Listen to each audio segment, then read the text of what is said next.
और समझदार है उन्हें सोचना पड़ेगा और कल्याण कराना चाहिए। दास की प्रार्थना है, पाछे बनी सो बनी पीछे, अब शेष तो बच जाओ।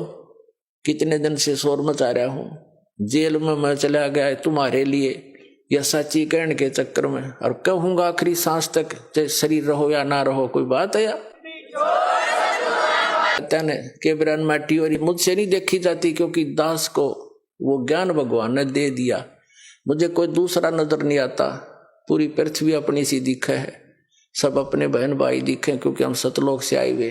यहाँ काल ने हमें मूर्ख बनाकर आपस में लड़ा बिड़ा रखा है।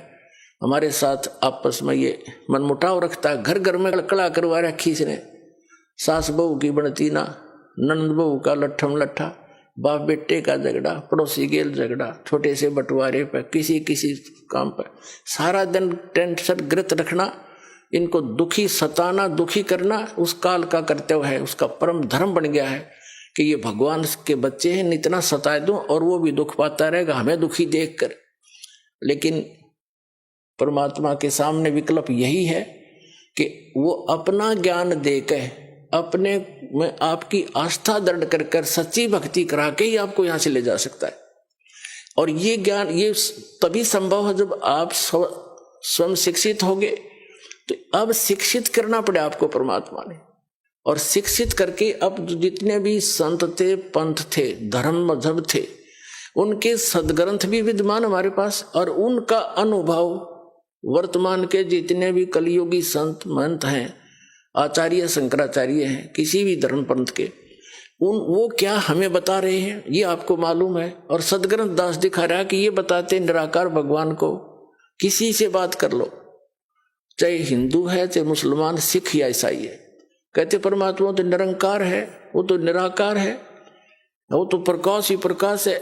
ऐसी सुनी सुनाई दंत कथा से पवित्र बाइबल आपको दिखा दिया दास ने। उसमें लिखा है परमात्मा ने मनुष्यों को अपने जैसा बनाया, नर और नारी करके उनकी सृष्टि की। तो भगवान निराकार। पूछ कर देखो किसी भी ईसाई धर्म के पवित्र आत्मा से कि परमात्मा कैसा है, वो कहेगा गॉड इज फॉर्मलेस, परमात्मा निराकार है। तो क्या खाक पड़ा उन्होंने पवित्र बाइबल को। फिर बाइबल को वो फाइनल मानते हैं। तो बाइबल में तो साकार लिखा परमात्मा, मनुष्य दृश्य है। ऐसे ही वेदों के पढ़ने वाले भगवान को निराकार बताते, और वेदों में स्पष्ट लिखा है कि परमात्मा मनुष्य दृश्य है, राजा की तरह बैठा है, वहां से गति करके आता, भक्तों से मिलता, उपदेश देता है, और कवि की तरह प्रक्रिया करता है। कवियों की तरह जगह जगह जाकर लोकोक्तियों के माध्यम से, दोहों के माध्यम से, शब्दावली के माध्यम से, शब्दों के माध्यम से अपना ज्ञान प्रचार करता, उपदेश देता है। और कुरान शरीफ में लिखा है कि पवित्र बाइबल ने जो समर्थन किया है कि परमात्मा ने 6 दिन में सृष्टि रची, 7वें दिन तख्त पर जा बैठा, और उसमें लिखा है कि उस परमात्मा ने मनुष्यों को अपने जैसा बनाया। वही ज्यों का त्यों 40% विवरण पवित्र बाइबल वाला पवित्र कुरान शरीफ के अंदर विद्यमान है।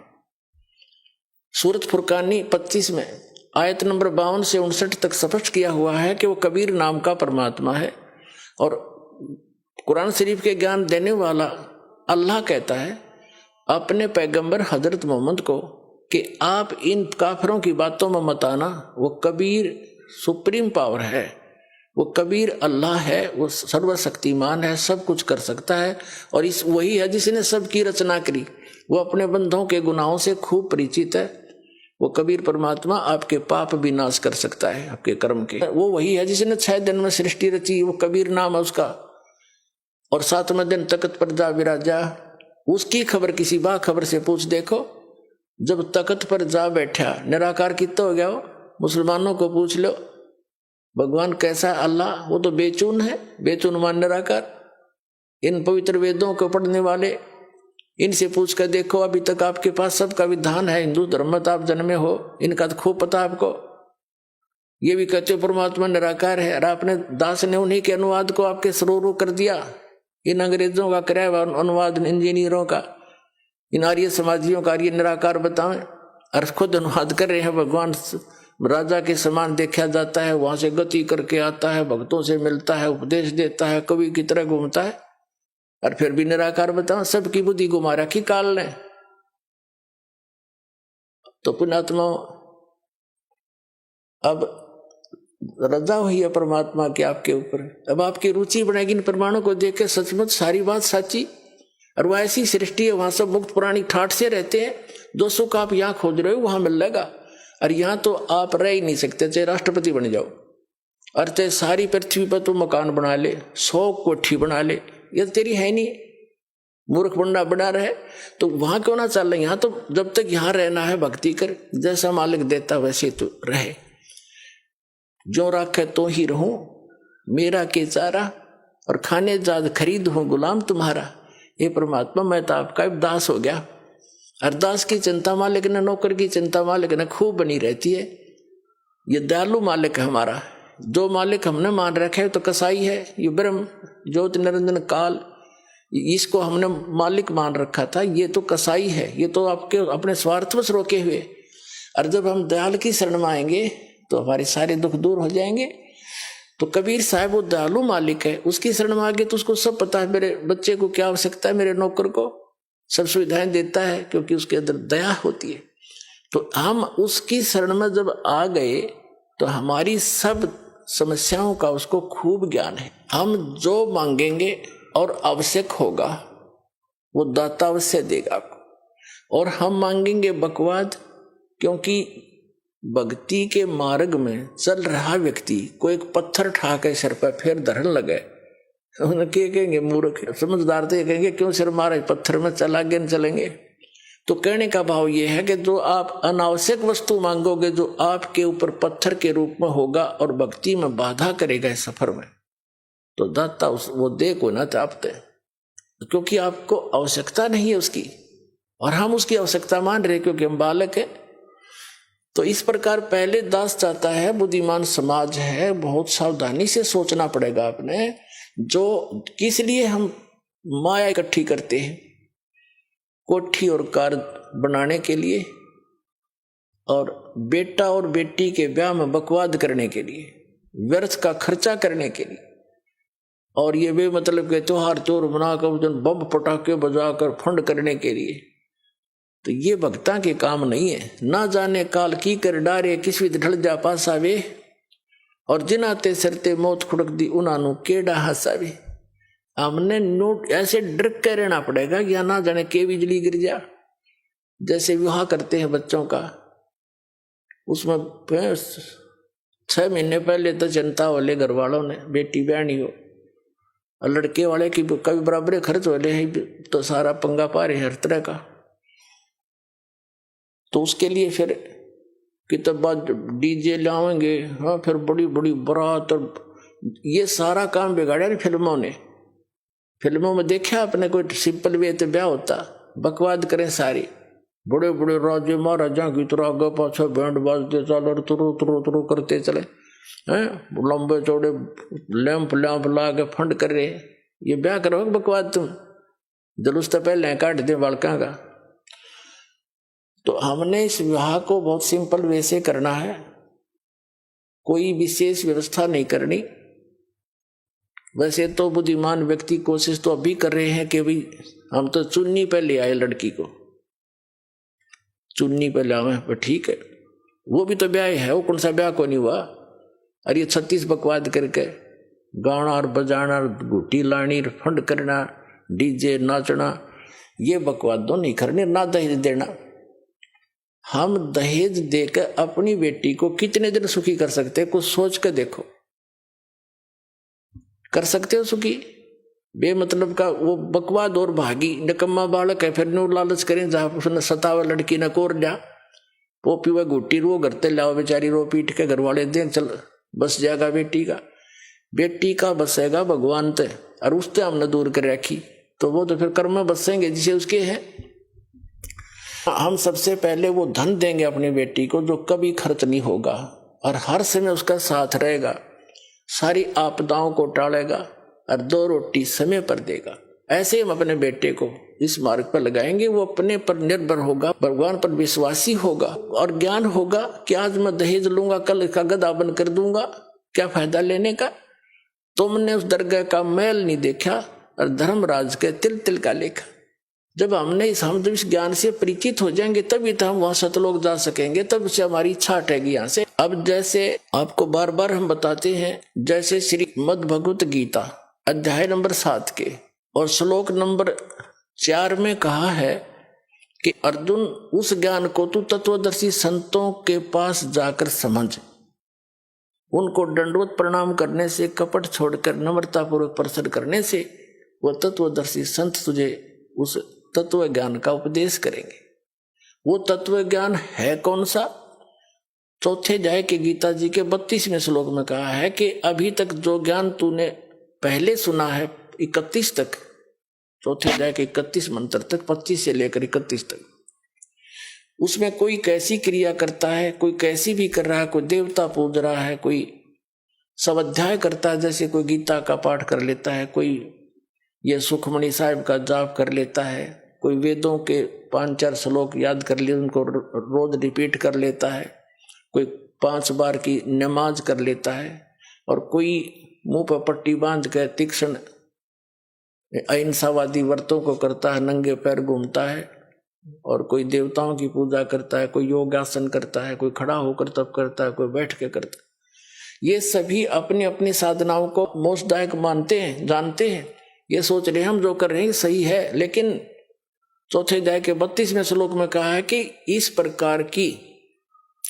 यज्ञों का, धार्मिक अनुष्ठानों की साधना का ज्ञान ब्रह्मणे मुखे यानी सच्चिदानंद घन ब्रह्म की वाणी में जो परमात्मा सतलोक से चलकर आता है, स्वयं ही उपदेश देता है, वो यथार्थ ज्ञान है, वो तत्व ज्ञान है। उसके अंदर विस्तार से कही गई है। यहाँ अनुवाद गीता अनुवादकर्ताओं ने गलत कर रखा अनुवाद।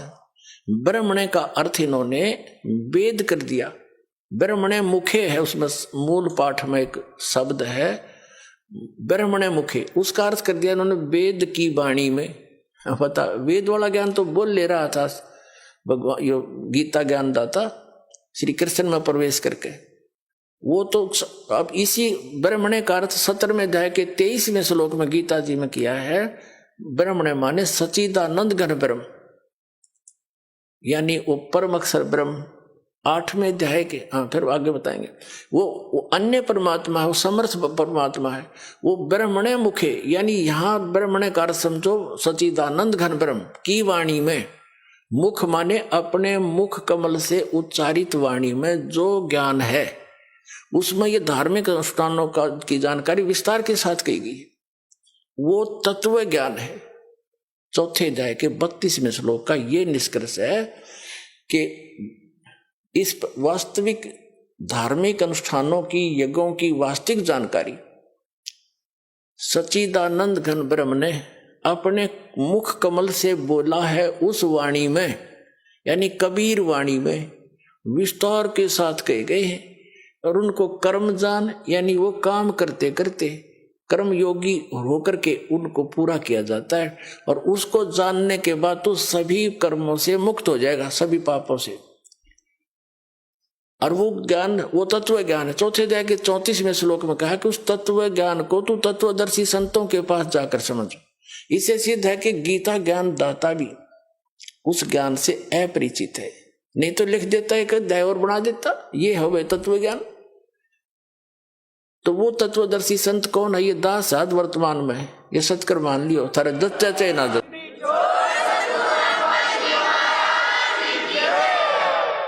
और उनको दंडवत प्रणाम करने से पूरी गीता जी में केवल उस संत को ही दंडवत प्रणाम का प्रावधान बताया है, नहीं तो 18वें अध्याय के 65वें श्लोक में अपने विषय में कहता है गीता ज्ञानदाता के माम नमस्कारु, मुझे नमस्कार कर, मुझ में मन वाला हो, मेरा भक्त बन, तो निश्चय ही मुझे ही प्राप्त होगा।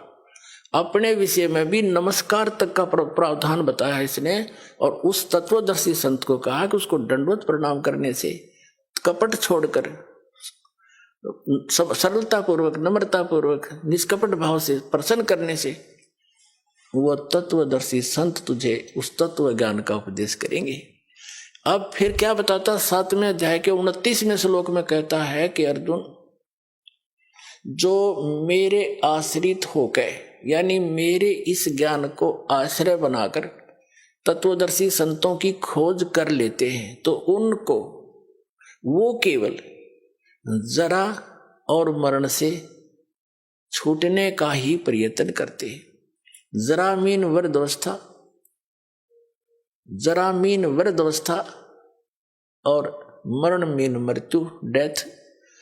कहते वो केवल इस जरा बुढ़ापे के कहते और मृत्यु के दुख से बचने के लिए ही प्रयत्न करते हैं, क्योंकि वो तत्ब्रह्म विदु कृष्णम कर्म च अखिलम, तत्ब्रह्म विदु और कृष्णम अध्यात्म च अखिलम कर्म, वो सभी कर्मों से और संपूर्ण अध्यात्म मार्ग से और तत्ब्रह्म से वो पूर्ण रूप से परिचित होते हैं।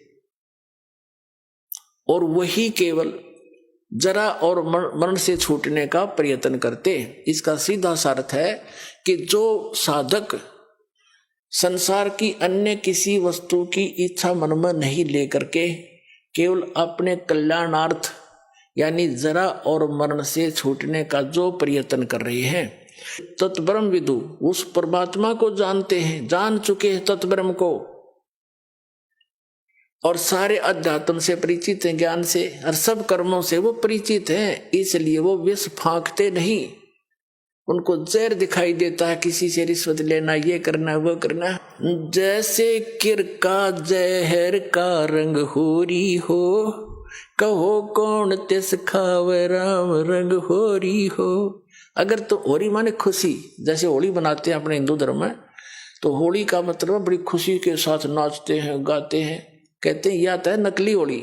असल खुशी तो उनको होगी जो परम पिता परमात्मा कबीर जी की शरण में आकर विधिवत भक्ति करेंगे, सारे सुख रहेंगे, कदे आनी ना हो।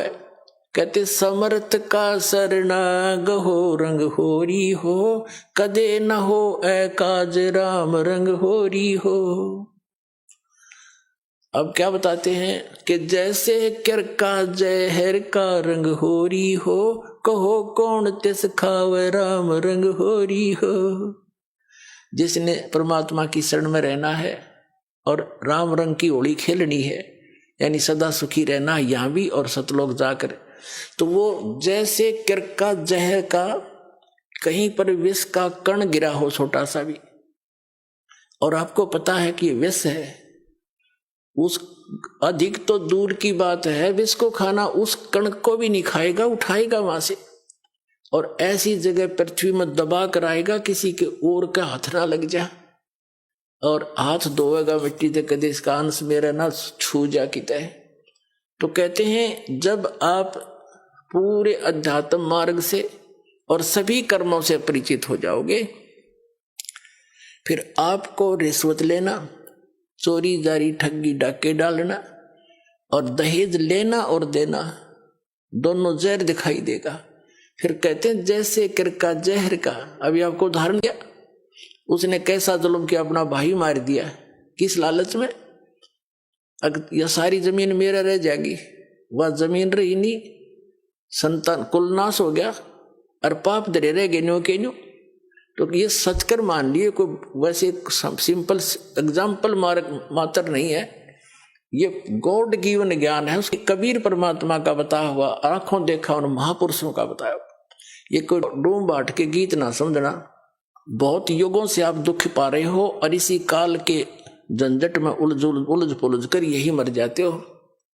तो क्या बताते हैं, जैसे किरका जहर का एक भी किसी का पाई भी लेना, बिल्कुल आपको विष दिखाई देगा। फिर कौन खाओगा उस विष को, कि तुमने उस दरगाह का मैल नहीं देखा और धर्मराज के तिल तिल का देखा। हर पाई पाई का हिसाब होगा वहां पर। तो इसमें तो बहुत बड़ा बखेड़ा बन जाएगा आपके लिए। तो बुद्धिमान व्यक्ति फिर उसका निकट नहीं जा सकता।